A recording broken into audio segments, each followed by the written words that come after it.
Good day everyone, I am Yasami Conor from BSIE IA 3A and I will discuss the wheel alignment.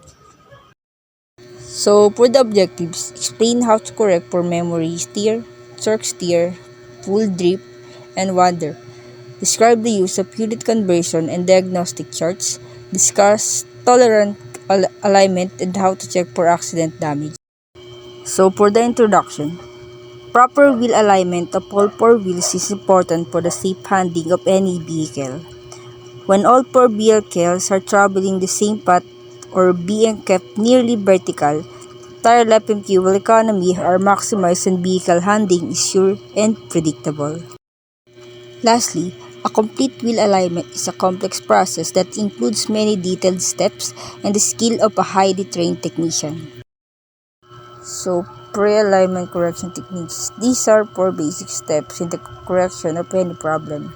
So, first is verify, isolate, repair the problem, and reject. Pre-alignment checks.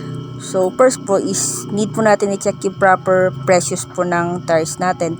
Then, next is yung wheel bearings para po sa proper adjustment. And yung loose ball joints or torn bolt. And yung last po is yung tie rod ends for damage and looseness. So, I have here a video po na pinapakita niya po yung proper alignment checks or proper alignment inspection po ng ating wheels. I'm going to show you how to do a pre-alignment inspection video. First and easiest thing you can do first is do a bounce check on each corner of the vehicle. Make sure the suspension is good. Alright. Good. Should go down, up, and then rest. The rack's underneath it, that's what that noise is. Alright. Here.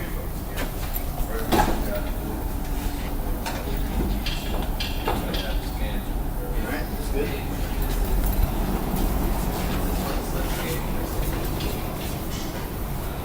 Once there's a wobble a little bit, I don't think it's anything major. You just want to make sure that the suspension isn't sagging to one side because that'll affect your alignment readings whenever you put it on the rack. Alright, next thing I'm going to do, tire pressure.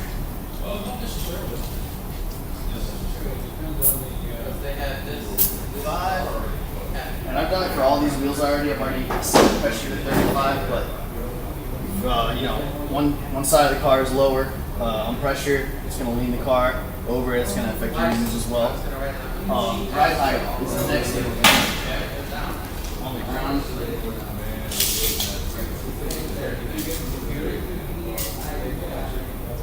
34 inches.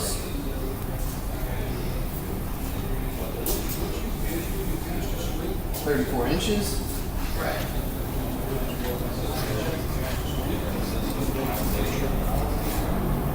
This is at 33 3/4 of an inch, so this side's a little bit lower.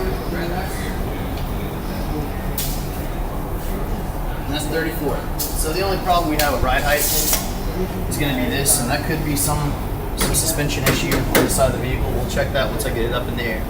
Hey guys, so now that I got the vehicle in the air, there's a couple things you do before you put it on the rack. You want to check your bearings here. It feels like there's a little play, but I think these are actually tight. You see some lug nuts. Ball joints feel fine. And on the other side as well. Yeah, it's good. Alright, now this truck is fitted with eccentric type alignment bolts. Basically these adjust camber and caster. Just make sure they're not, scarred up or really rusted. Like if you find rust in between your goose here where this moves, spray some, some penetrating lubricant in there to get rid of the rust so it's easier to turn. You want to check all your suspension components on here, especially the lower ball joints. If these are worn, your truck might tilt out a little bit and screw up your camber angle. It'll give it a lot of negative camber as well. Upper ball joints as well. Make sure that those are okay. Your sway bar links, make sure those aren't busted. That'll affect all of this.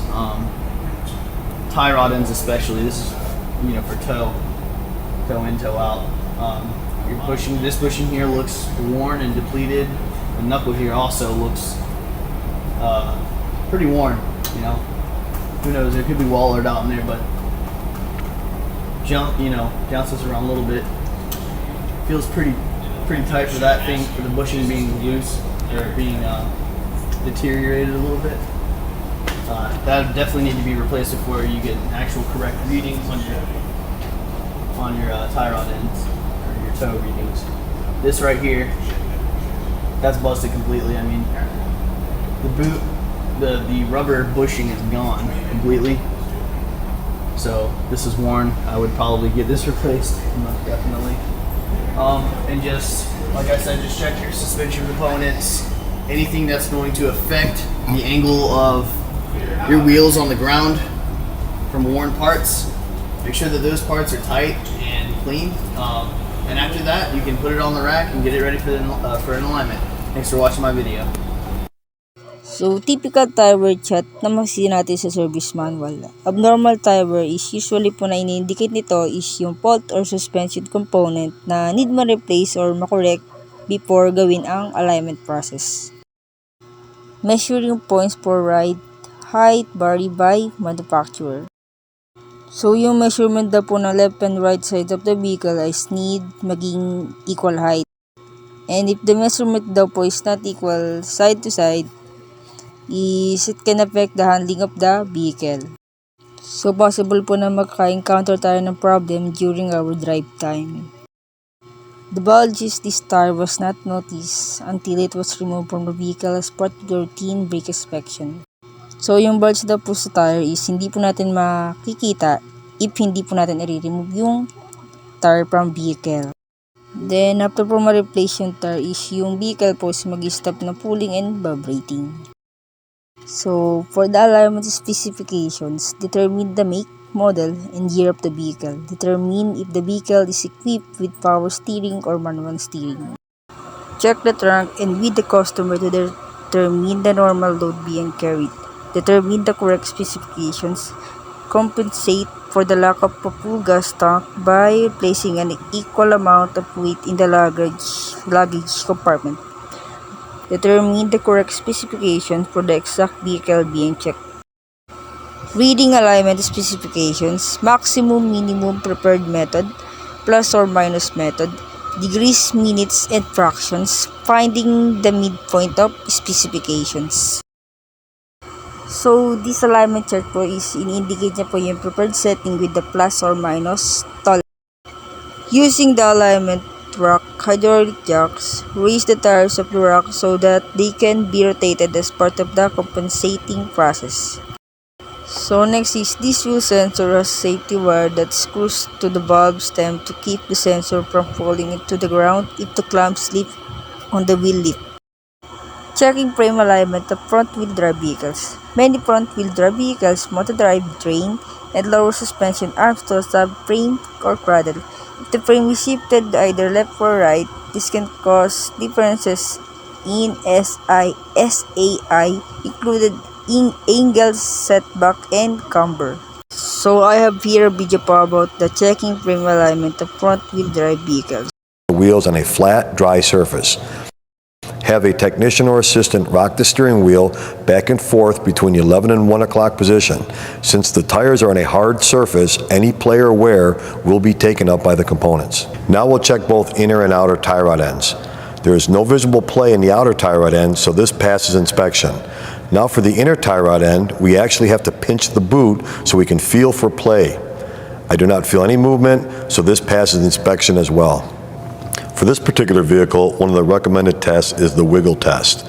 With the tires on a flat surface, grab the Zerk fitting. If you feel any play in the Zerk fitting, that would mean the ball joint has excessive play and should be replaced.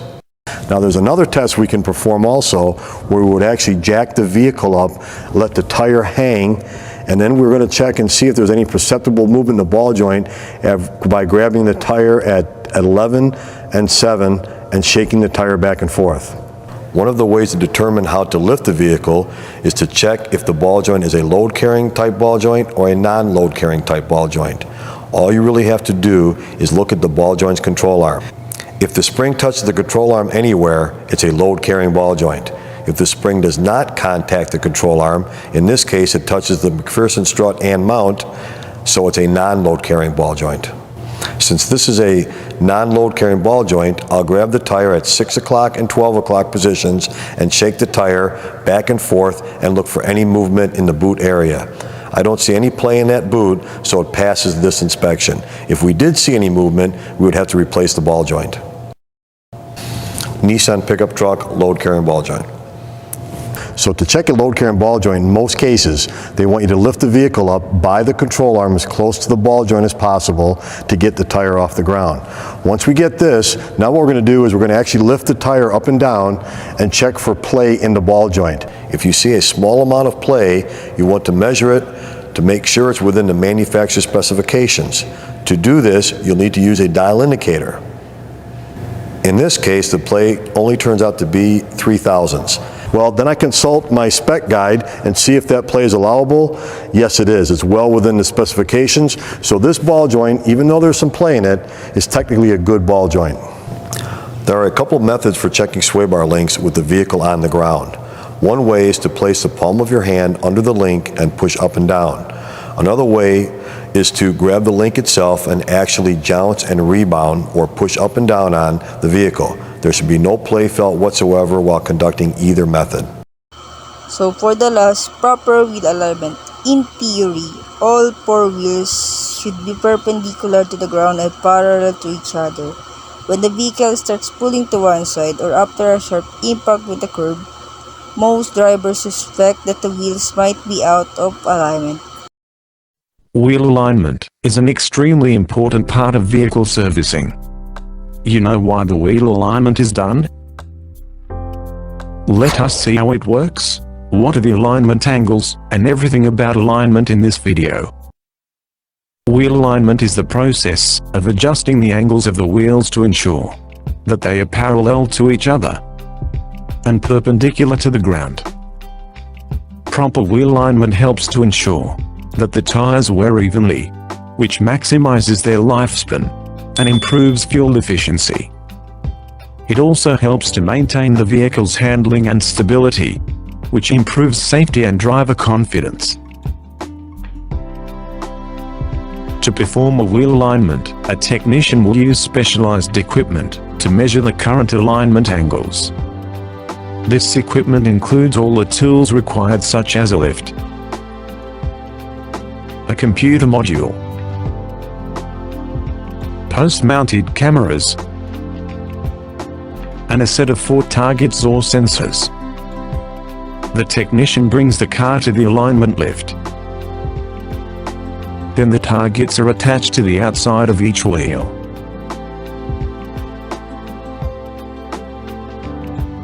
From that position, the cameras work with the targets to record measurements. Those measurements are then transmitted and displayed on the computer. Then the technician lifts the car and starts to adjust the misaligned angles. So, what are the angles, and why they are adjusted? Let's see in detail. There are 3 primary angles that are adjusted during a wheel alignment. These are toe, camber and caster. Toe. This angle measures the direction in which the wheels point relative to the center line of the vehicle. A toe-in angle means that the front of the wheels point towards each other, while a toe-out angle means that the front of the wheels point away from each other. Typically on most rear-wheel drive cars, toe is set to between neutral and some toe-in. This improves stability of the car. But too much toe-in wears the outside tread edges. While some front-wheel drive cars, toe is set to between neutral and toe-out. This improves traction and sharpness in steering control. But too much toe-out wears the inside tread edges. Wheels aimed straight ahead with zero toe causes the least tire wear. So, setting the angles to the manufacturer's specification is very important in maintaining vehicle, and it improves tire longevity. The second important angle was camber. This angle measures the tilt of the wheels relative to the vertical axis. A positive camber angle means that the top of the wheel is tilted outwards, away from the vehicle, while a negative camber angle means that the top of the wheel is tilted inwards, towards the vehicle. A neutral to slightly positive camber angle can improve the responsiveness of the vehicle's steering system. This is because the angle helps to keep the tire more upright during cornering, which can reduce tire sidewall deflection and improve steering response. It's important to note, however, that excessive positive camber can result in uneven tire wear. Also, reduced handling performance and increased fuel consumption. While a neutral to slightly negative camber angle can improve the handling of the vehicle and improves cornering performance, especially during high speed. It's important to note, however, that excessive negative camber can result in uneven tire wear, reduced braking performance, and increased fuel consumption. The third important angle is the caster angle. Before getting into this, let us take a bicycle as an example. Here, this is the steering axis, which is inclined from the vertical axis of the tire. So the wheel centers itself and follows the direction of the movement of the cycle. This helps to improve the bicycle's steering stability, reduce steering effort, and provide better straight line stability at high speeds. Similarly, the caster wheels are used in moving chairs and trolleys. This caster angle makes the wheels follow the direction of movement. Likewise, the car also has a steering axis. This angle is measured relative to a vertical line that passes the center of the tire, and it is measured in degrees. A positive caster angle means that the steering axis tilts towards the rear of the vehicle, while a negative caster angle means that the steering axis tilts towards the front of the vehicle. Most vehicles are designed with a positive caster angle.